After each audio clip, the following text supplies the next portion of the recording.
What's up, guys? This is Drew with the Money Is Show, and on this episode, we have an especially cool guest for you guys that came up right down the road from us. That came by the office. This is probably, in my opinion, the most connected man that I have ever seen. And most people say that I'm connected, and this guy makes me look like I have no friends near me. Works a lot with the VC industry on buying and investing into different businesses. Has taken a company public. Has a New York Times best-selling author, and also is partnered up with Brandon Richard on the High Performance Institute, helping large companies, businesses, CEOs get that performance gap to the next level. So on that note, we're going to dive in this with my guest for this week, Randy Garn. Randy, thanks for being on the show, man. Man, it's so fun to be here with you. Yeah, I always love you when you stop by because your smile is probably the biggest thing about you, man. You have an extremely contagious personality, and it's always fun to see you, man. So I want to talk about, before we get into too much stuff here with your business, I want to back up just a little bit. And what was it like? It's amazing because when I go around town, I'm like, hey, I just met with Randy. And they're like, oh, I know Randy. I'm like, crap. I'm trying to find someone who doesn't know you. I love it. and I'm like, hey, I've just met with Randy. Yeah, Randy Garn. Yeah, I know him. Because I want to introduce you, but everybody already knows you, so it makes it very difficult for me. But let's back up for a little bit. What was it like growing up, Randy? Was it here in Utah, or where'd you grow up at? No, I grew up in a little place called Sugar City, Idaho. Okay. And it's a sweet little place just in southeastern Idaho, right? All right. I mean, we looked right up at the Grand Tetons, oh, yeah, the Rocky Mountains. So yeah, that's where I grew up. You had the view out the back door, huh? I had the view. Actually, I had the view right out my kitchen window. Now, how long did you live there? I mean, literally all my life until about 21. Was there? Gotcha. Yeah. So you were born and raised in Idaho. Southeast Idaho, yeah. And then you made your move at 21 to Utah?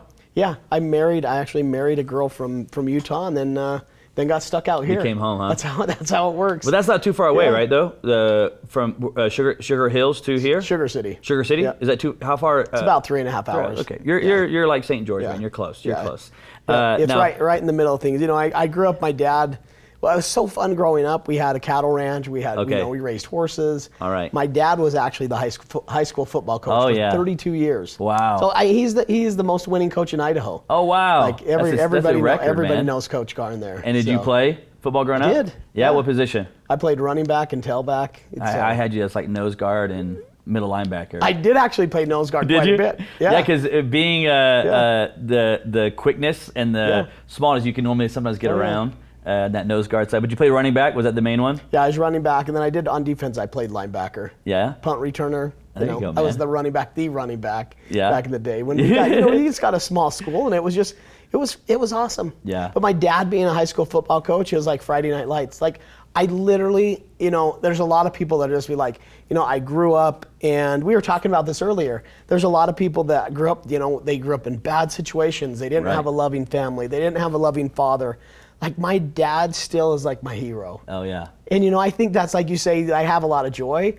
I really, really think I had one of the best childhoods ever, and I just feel so blessed because of that. We'd say family prayers. Yeah. We'd all put it in, ready, break. Now get out there and feed the cows. It was just fun. Yeah, it was amazing. That's awesome, man. I did not know that about you. My dad was a school teacher and was high school football coach and high school baseball coach. Oh, we don't. And same thing, man. Super, super close family. Yeah. And they called him Coach Cordell, and he still goes by to this day. He doesn't coach, but he still goes by it. And it's amazing how many kids from Instagram and wherever they find them, look them up, and the impact is crazy when you dedicate and truly dedicate yourself for the high school arena, man.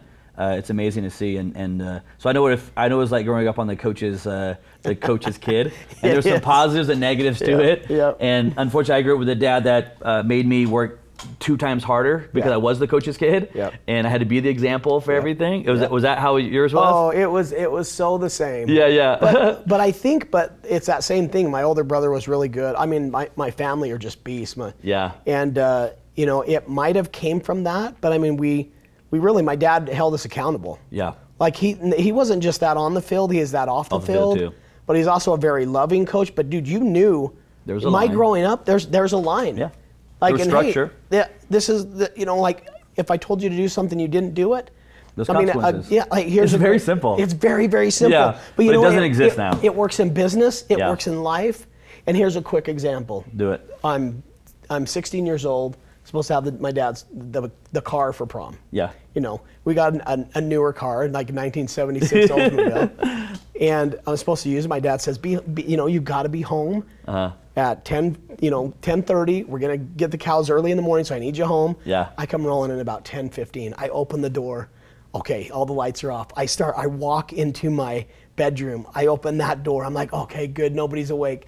I get in, I pull my covers back. My dad is sleeping in my bed. He's in my bed, and he's like, Waiting. hey, Randy, what time is it? I said, Dad, it's 11:50. He's like, what time did I tell you to be home? 10:30. Yeah. He said, well, you know, I love you, but you're not getting the car. Yeah. You know, that we knelt down, said prayers together. Guess what? I wake up in the morning, no keys. I'm like, maybe he'll let me. No, he held strong. And so I think that lesson in life of just taking responsibility and having accountability is what I want to roll into my family, what I want to roll into business. Is like, dude, take that personal responsibility. And I learned a ton from him. Those two words right there, I think, are two words that we lack a lot today, is personal responsibility. Huge words. Yeah. And for me, kind of like you, is growing up, it was just a way of life. I didn't know anything but personal responsibility because of how I was, raised, very similar to you, it sounds like. And now as you look around, it's like, what is going on in the country? I want to ask you one more thing, though, before we move on to the business side of it. I know you said you're running you were talking about sports there, and now just recently you told me you're running a triathlon. We are. That you're about to go through. Yeah. So now the sports are still, that side of it there. The competitiveness of sports, is it still there in you? Oh, dude. It is. I don't know why, but I get so competitive. And I've always said to myself, dude, if somebody else can do it, I can do it. You know, and it's always been a big part of me. But we're actually going to do the Spudman this year. I did Idaho. I did the Idaho. I did the half Ironman a couple years ago in 2019 with some really, really fun friends, and that was super hard. I mean, it was amazing. But dude, I love to eat, and so if I don't if I don't do something like physical, but I do. I love to work out every single day, but I love the competitiveness of it. Yeah. And so it's like, I always think like, I'm going to push myself to a limit. That's actually where my joy comes from, is from stretching myself. And at the end of that triathlon, at the end of that Ironman, at the end of that race, or at the end of that sale or that acquisition that you just had, you're just like, dude, we worked our guts out and we were able to do it. Yeah. So I think it's an important mental state that I like to stay in. I want to kind of segue into, I know you've took companies public and have built a huge mastermind, which is kind of how we got connected. You've done all kinds of different massive businesses, but I want to talk about this High Performance Institute with your partner, Brendan Bichard, for a second, because that competitiveness, you mentioned working out every morning, that high performance lifestyle right there. Just really quick, I'm going to hit you on the working out every morning. Is that part of high performance attitude lifestyle? 100%. Is it? Yeah. So High Performance Habits is really a book that he wrote, and it changed me inside. Yeah. And I'm like, man, this is like, if I could do anything my entire life, I love to teach, I love to coach.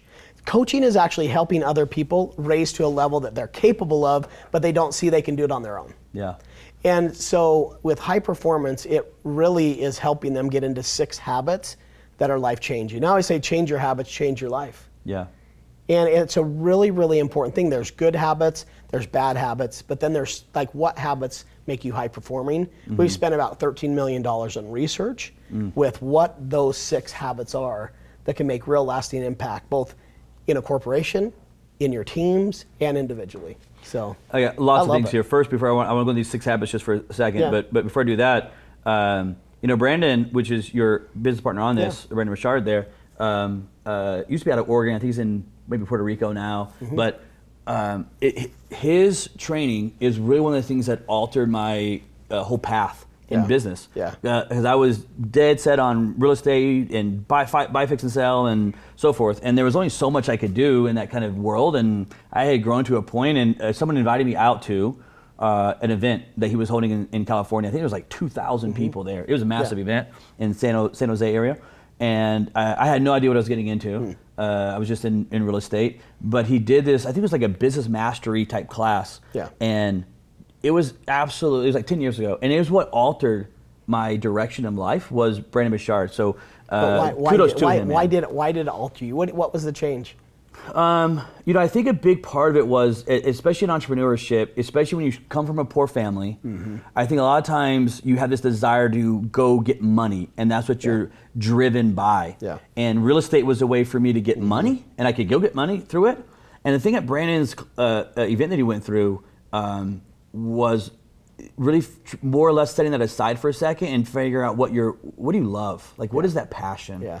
Like set all that stuff for aside. Yeah. What do you love? Yeah. And what I realized in that 4 days thing was I didn't love real estate. It was just a way to make money, but I didn't love it. Yeah. I didn't wake up every morning and think, oh my God, I love real estate.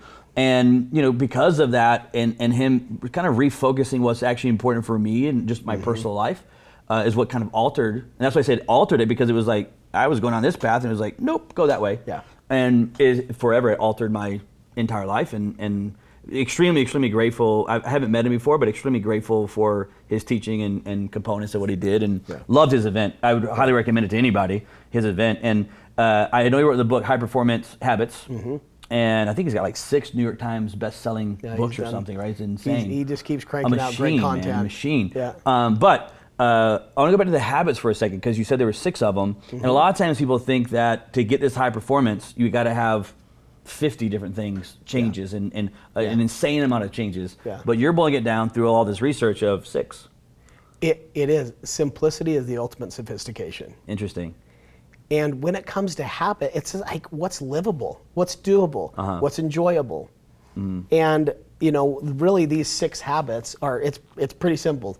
The very first one is to seek clarity. To seek clarity. Seek clarity. Okay. You got to seek clarity. Okay. And so one of the habits that I do that's really been instrumental, and I mean this would be helpful for the readers, just to get even tactical, I journal every single night. Yeah, journaling is incredible. And I go through my journal, I'm like, dude, what did I accomplish today? What do I need to accomplish today? And then I sleep better. I used to have a hard time sleeping. But one of the habits is like seeking clarity. It's like you went to that event and you're like, okay, real estate's making me a lot of money. But dude, what if you did that your whole life? And you just made money in real estate, you went home, you weren't happy. Yeah. Like for us, it's like these 6 habits will actually increase your joy, your fulfillment, your engagement in your life. It means being able to perform higher than the standard norm over long periods of time, that it's sustainable, and it continues to help you with well-being, which is mental, emotional, and physical state, while maintaining relationships. We really feel like maintaining relationships is a critical piece of high performance. Yeah. So that's kind of our real understanding around what high performance is. It's being able to do it over long periods of time, increasing your well-being while maintaining relationships. It's joyful. It's a full engagement. So the very first one, seek clarity. Yep. Next one's generate energy. Okay. The next one is to increase productivity. Okay. So like, are you just doing the same stuff every day, or is your productivity increasing? Then demonstrate influence. Okay. And to continue to have courage in your life. And I mean, those are some of the habits that we've studied. We did a whole research with the University of Pennsylvania and UC Berkeley, and we interviewed thousands and thousands of people to get this data. And those were the habits that made the most impact in their lives. The 6 that came back as do these 6 right here. Yeah. On the journaling side, I was going to ask you, just because I journal, do you use a certain journal from somebody, or is it just a notebook that you use? So Brendan has a powerful journal. It's a high performance journal. Okay. But I personally actually like to use a journal that's got 2 inserts in it. One for all my business stuff. Okay. And then I've got a piece of mine that's like all my inspiration, all my spiritual stuff, like everything. So I actually have one journal that has 2 segments in it. That's nice. And so I do like to still handwrite. Yeah. There's something about it, isn't there? Yeah, there's something about it. And I love it when I look into my shelf of my drawers, like my kids are going to read these one day. Yeah. And so I actually separate it in 2 sections. Professional and personal. Yeah. Is how you separate yours. Yeah. Because mine right now is combined. Yeah. I'm just thinking through my head of what it would look like to separate those 2 right there. And you do a little bit of both on each night? I do. On both of them? Yep. When you talk about the 6 habits of high performance one, if you could, for the audience, I mean, you train not just CEOs, you speak at companies with hundreds of employees, training them on the not just personal side from the CEO side, but how the entire company increases productivity and high performance. What would you say is one of the biggest takeaways that someone should, if they want to get into high performance, they want to make that first step into, and I need to go to that next level. What would be that piece of advice you'd give them to make that first step of that journey right there?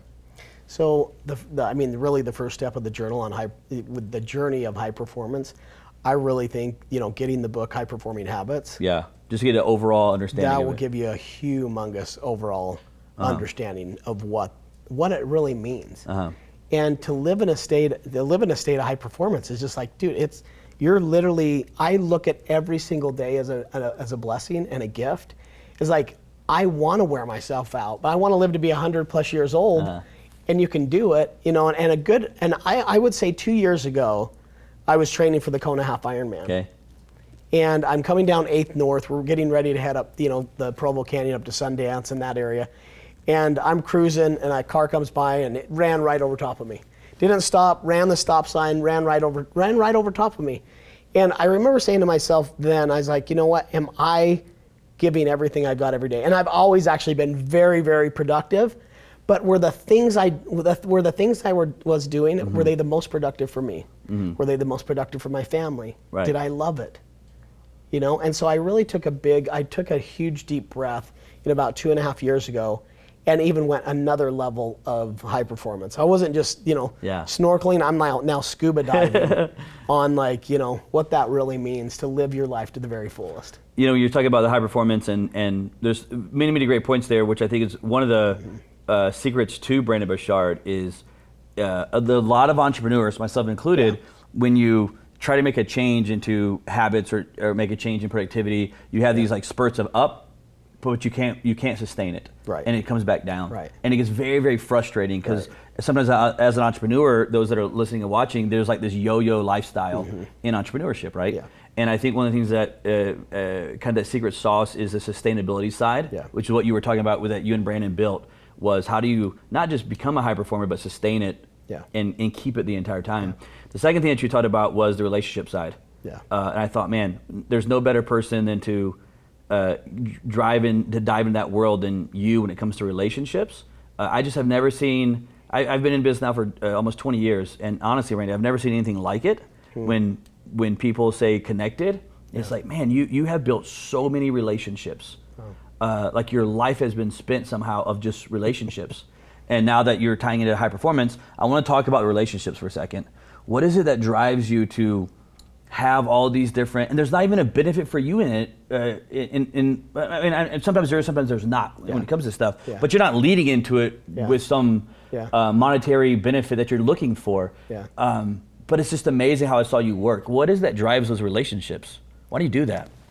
A couple of other really good mentors. I was on the board with Harvey McKay. He's old school and just awesome. I mean, I love Harvey, and been on his round table for over 13 years, and I was just with him in Phoenix. But I was there and met a gentleman, and about 13 years ago, and he said this. He said, "Do as much as you can for as many people as you can, as often as you can, without asking for anything in return. And watch what the world will do for you." I will say this for anybody, dude, if you live in a state of giving and gratitude, you cannot not be happy. It's impossible. I don't even know, there's more opportunities that come to me now. Like that law of reciprocity, it's like getting it kick-started, but it may not make any sense. But I will tell you, my whole life, and I'm gonna continue to live this way. So it's just like, a lot of people are like, dude, Randy, I don't get him. I don't care. I really don't. I'm going to keep giving. I'm going to outgive you, and I'm going to help you more, and it will come back always. It always does. So I said, do as much as you can for as many people as you can, as often as you can, and expect nothing in return. And watch what will happen to your life. And so I think for me, I've witnessed it now. Like even you and I getting together, I don't need to be on the stage. I don't need to be promoting. I'd actually rather be the integrator and behind the scenes, like putting stuff together and putting deals together and helping people. But, I have a full-time person that works for me that just manages relationships. Period. Wow. And she's awesome. She's amazing. I'm like, hey, will you connect these 6 people up? And will you do it today and do a nice introduction and this is how they can meet? I mean, you saw what we did. Yeah. After we left the meeting, I called and I said, hey, connect these guys up with so-and-so. And I mean, and it just happens. And so if you get in that state, you never know how that's going to come around. Mm-hmm. You never know how that's going to intersect in your life. Right. Both personally and professionally. Right. You know, now I'm at a state like if something were to happen to my son, or I need a cancer specialist, or I need to go to the Yankees game on the front row, or I need to raise some capital or whatever that may be, I now know who to call because I may have helped them something that had nothing to do with that. Yeah. And that's what I'm talking about, that real law of reciprocity. High performers get it. I will tell you, it is a state of high performance, is being able to grow and see teams. And the one critical, one of the 6 habits is to demonstrate influence. Okay. And that's like, what is the influence that you have? If I make an introduction, are they going to reply? Are they going to return? You better believe it. Yeah, they did. But can you? But do you have that type of influence? Right. That means being a high performer. Yeah. No, it's absolutely astonishing what you've accomplished because I for whatever reason, have figured out from somewhere that it was all relationship based, and it was always value give into relationships and let the cookies fall where they may. I had no ulterior motive, and it's easy to say that, and you hear a lot of people talk about, I don't really have an ulterior motive, and it's like, no, I really don't. Like, meh. I do know that I feel like that as I keep doing it, all I know is more and more freaking doors are opening up in my life, and I'm not trying to open them, but they just keep opening, and I'm not keeping score. There's not like some scorecard that I'm like, well, I did this and you did this, so okay, I'm out on this. Like, I just keep. I've been burnt in the sense of, and you actually brought this up in my office, and this one when I say burnt, this is what I mean by this is like.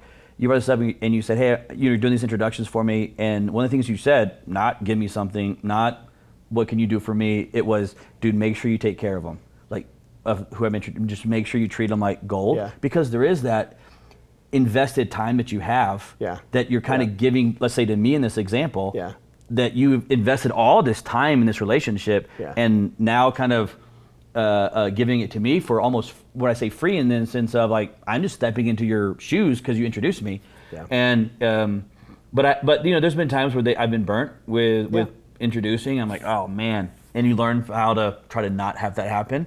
Do you know why that happens though? Tell me. Because I've actually learned. Also, you know, I've been burned too. Yeah. And I don't understand it. But because there's 2 types of people.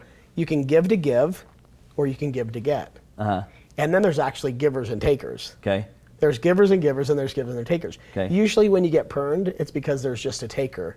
And he's all transactional, and it has nothing to do with the long-term relationship. Yeah. And so usually, I have a formula that I will never work anymore with people where their E squared is over their P. E squared is over their P. I'll only work with people where their P is over their E squared. And you got to explain to me the formula. So I will now. Did you create this formula, by the way? Yeah. Well, yeah. I've heard it several times, but this is the principle. Okay. That their principles have to be higher than their ego or self-economic interests. Okay. So when you get into a bad situation, their principles are usually below their ego, or their principles are not there. Okay. And so when when I met you, I'm like, dude, this guy's awesome. This is amazing. Yeah. Of course I would. You can benefit a ton of people that I know, and I know you'll take care of them. Mm-hmm. But you know, I don't do that with everybody. You know, because you do. You have to. This is your network. These people trust you if you're going to do it. Right. But I don't need anything back. If it's going to be good for them and they're my friends, then that's an awesome thing. Yeah. So make sure that the P is over the E squared. The P needs to be over the E squared. Yeah. And the word you just said a while ago, that as soon as you said it, my brain started, unfortunately, thinking of people that when I said burnt, faces started popping up. And it was because I even remember having a conversation with myself of like, wow, that's kind of a weird, it was all like transactional. Even when I was like making introductions to them, you could tell it was just like they immediately try to sell that person on something. Like, why are you selling them? Just build a relationship and it'll go where it needs to go. And I was almost a little bit put off by it. I'm like, well, maybe he's just a hustler and a grinder. But it's very, very transactional inside of it to the relationship. But dude, again, just a compliment to you, man. I've never seen anything like it. And like you said, you left my office and it had to be within 24 hours. I started getting emails from you of introductions. Boom, boom, boom, boom. Yeah. Introductions. So yeah, man, you have mastered the art of it, and it probably should be a book you should write at some point because at least where I go, everybody knows Randy, and it's crushing me. I woke up this morning thinking, I gotta find some way to add value because it was bothering me because I couldn't. I'm in the awkward position that I'm normally not in. Speaking of books, you wrote this one. Yeah. New York Times bestseller. We did. Called Prosper. And a little bit quickly, what big picture? What is it about Prosper? So Prosper it's a formula. Okay. And and part of this too is we wrote this book because we were helping out a ton of thought leaders. We were helping a lot of New York Times bestsellers really get their book out, get their marketing out, and then we'd help them with all the training and content after. So Ethan and I wrote that to just prove that we could hit New York Times. Okay. And we're like, hey, you know what? We're telling people how to do it. Let's get it done and let's do it. Know the way, show the way, and go the way. Right? Okay, sure. Dude, it was actually, it's not easy writing a New York Times bestseller. I mean, it literally was like a marathon. Yeah. But we wrote about really what does the word prosperity mean?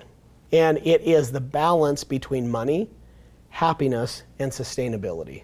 Okay. And it really takes you through a six phase formula on how you can actually really create prosperity in your life.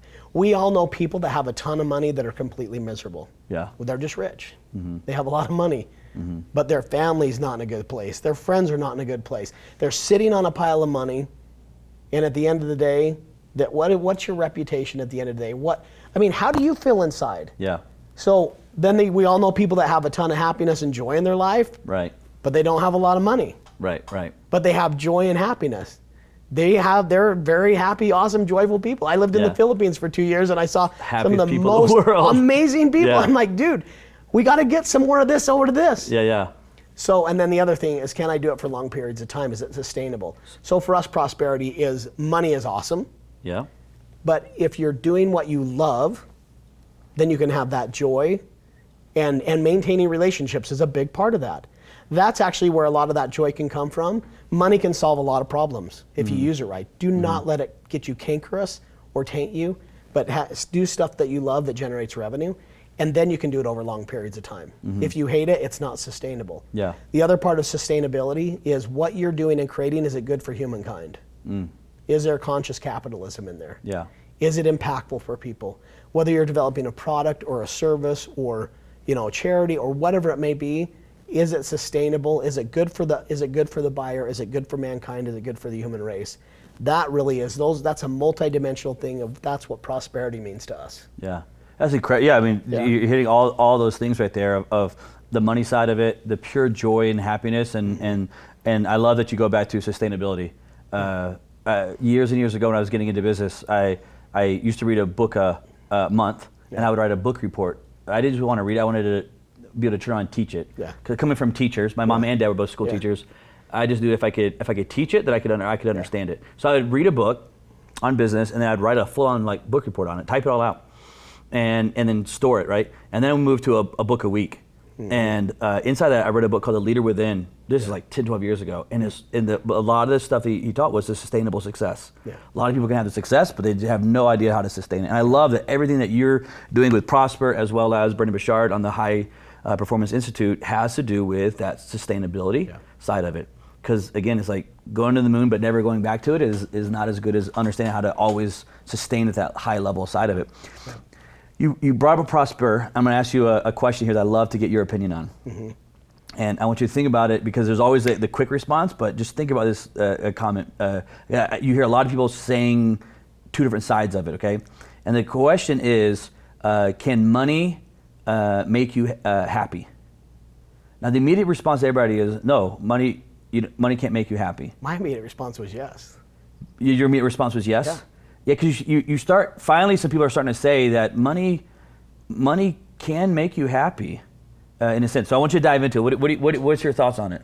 So having money, and and growing up pretty humble, like I didn't know we were in the situation we were, and I actually can't say I was poor, to be honest with you.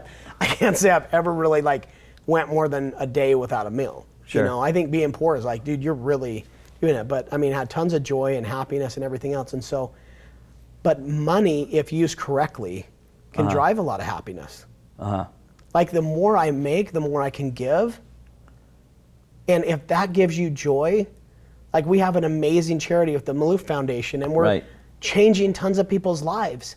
And that is what I know, I know that's what drives Sam. He's like, dude, I feel blessed because my company's grown so much. Yeah. Then I want to set up a B Corp, and it's now a B Corp, which is an impact company. And that's what drives that happiness. And so I think that earning a lot of money will actually manifest who you really are inside. Yeah. So if you have a lot of joy inside, and if you're an amazing human and you love people and you care about people, money, it's the love of money that's bad. Yeah. It's not, money is not the root of all evil. It's the love of money that is.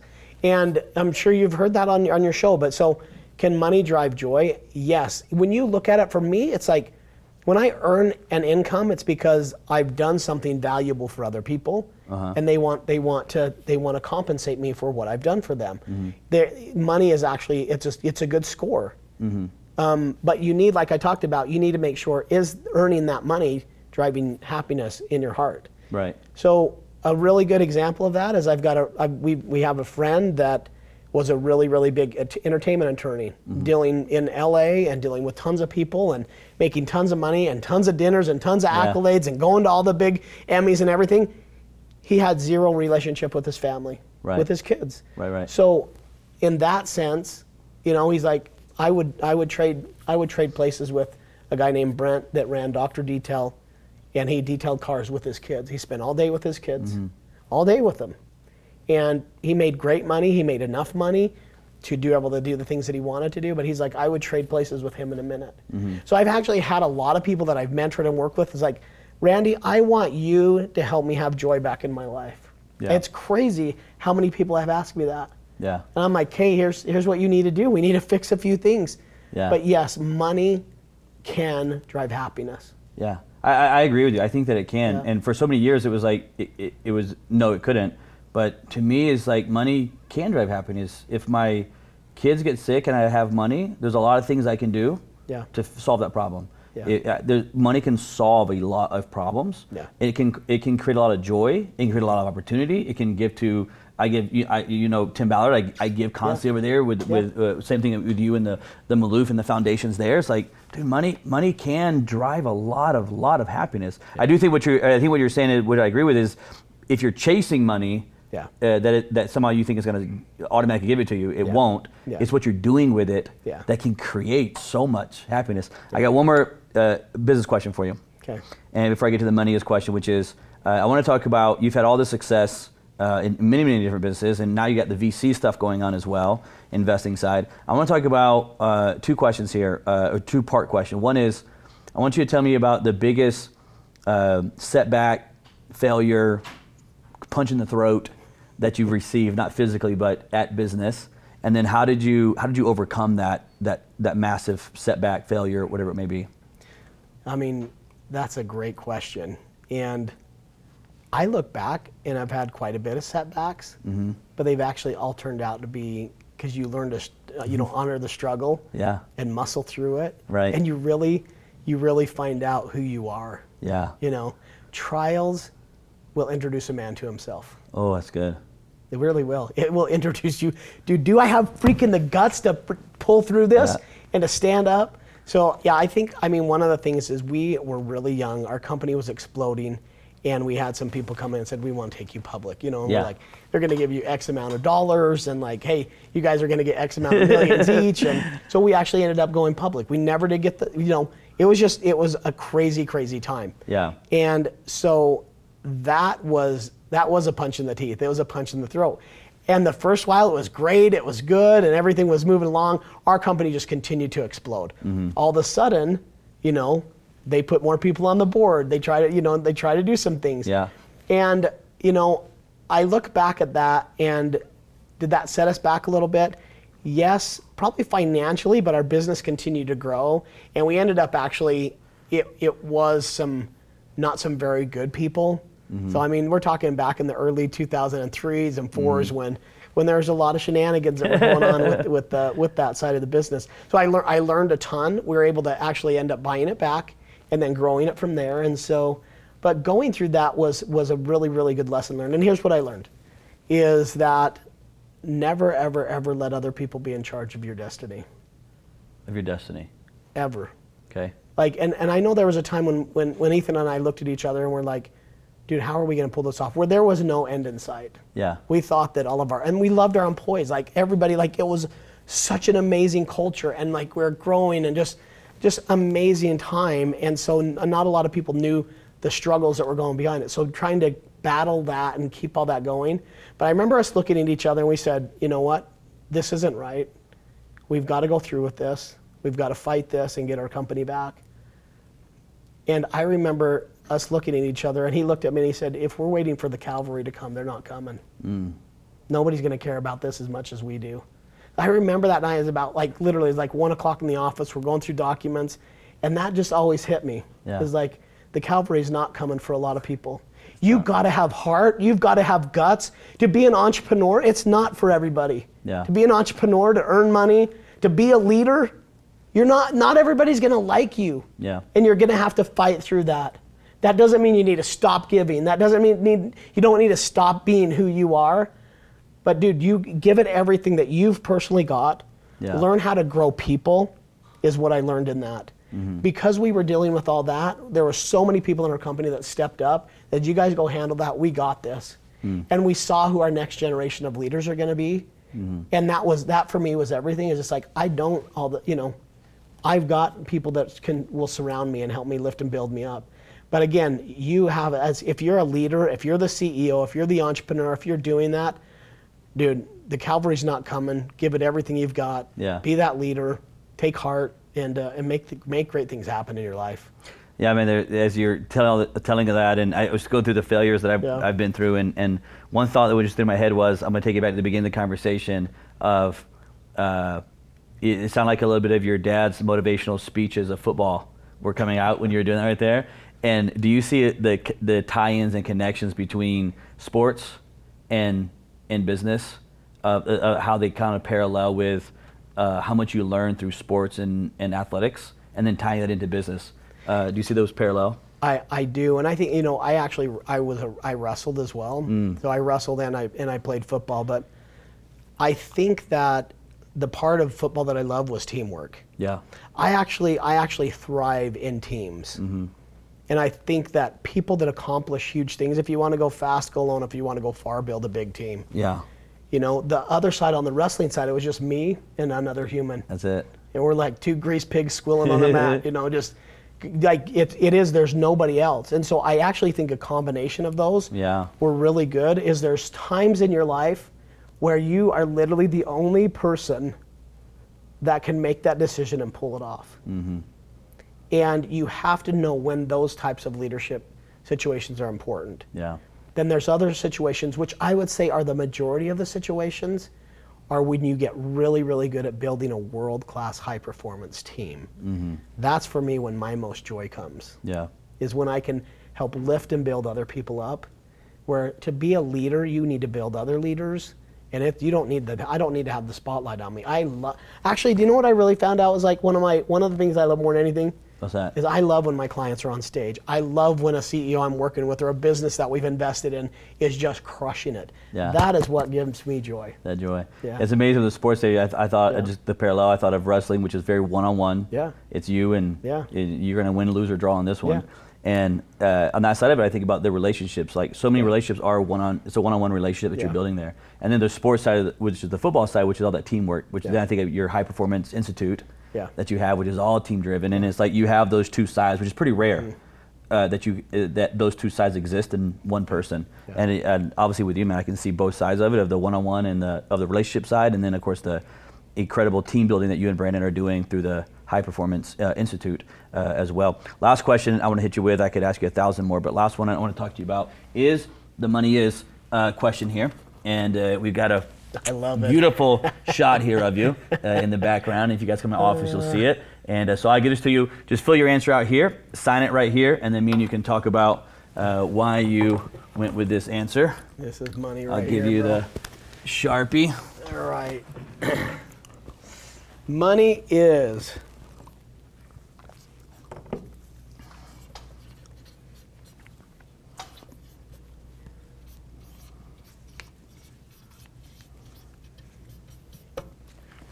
That's it right there, And Coach. sign. That's it.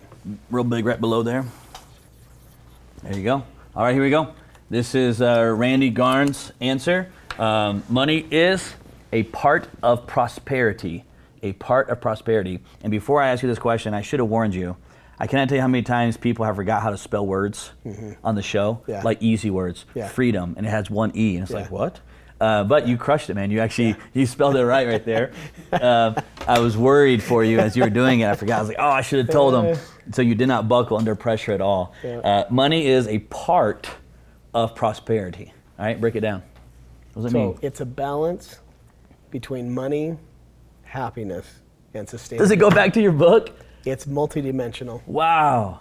It is one piece of our life that is very important to learn how to do. What a good answer. It's not, that's why I tell you, like, it is so important to learn how to do it. Yeah. It's important. So money, prosperity is multidimensional. Yeah. Money, happiness, and sustainability. Yeah. So therefore the answer is genius because, and it's so true, Randy, money is not the full equation. It cannot be the full equation in life. And so I was confused when you said money is part of prosperity, and now it makes full circle back to me of like, yes, what you literally have built your life around, of those three pieces of that puzzle, which is money is a part of it. And I think a lot of times people make mistake, and especially if you grow up in small town or Christian, I grew up a Bible Belt in the South, and it was like, the money is the root of all evil. And it's almost like, to a certain degree, it's almost like the poorer you were, the better Christian you were to some degree, you know. But it's not true. Money is part of the equation. It has to be part of the equation. But it's not the only equation, part of it, because then you have the joy and happiness side. And man, what a great illustration, because you can have either one of those, but the secret to all of that is being able to have both of those. And having joy will not make you have money, and having money will not necessarily give you joy. 100%. The secret is those two, and then how in the world do you sustain both of those things right there? Because how many entrepreneurs do you know that do this right here in freaking life? And man, what a great teaching point right there is those three things. I just created that, and I'm going to take that for my new book that I'm going to write. I'm going to call it Prosper 2. And let's go. What a great teaching point, man, and so good for entrepreneurs. So much truth. I could literally unwrap that whole thing for hours with you on those three pieces that I think so many entrepreneurs miss out on. Is those three pieces. Randy, it's been absolutely incredible having you on here. The most connected man that I know, and great education. And I'm sitting here just mesmerized by your answer because it was so deep and philosophical, but yet so simple. If you stop and think about it, man, what a great answer of money is a part of prosperity. You guys watching The Money Is Show, I appreciate you guys watching. This is Randy Garn. Make sure you guys follow him, stay tuned to him. We will see you next week on The Money Is Show. Thanks, buddy.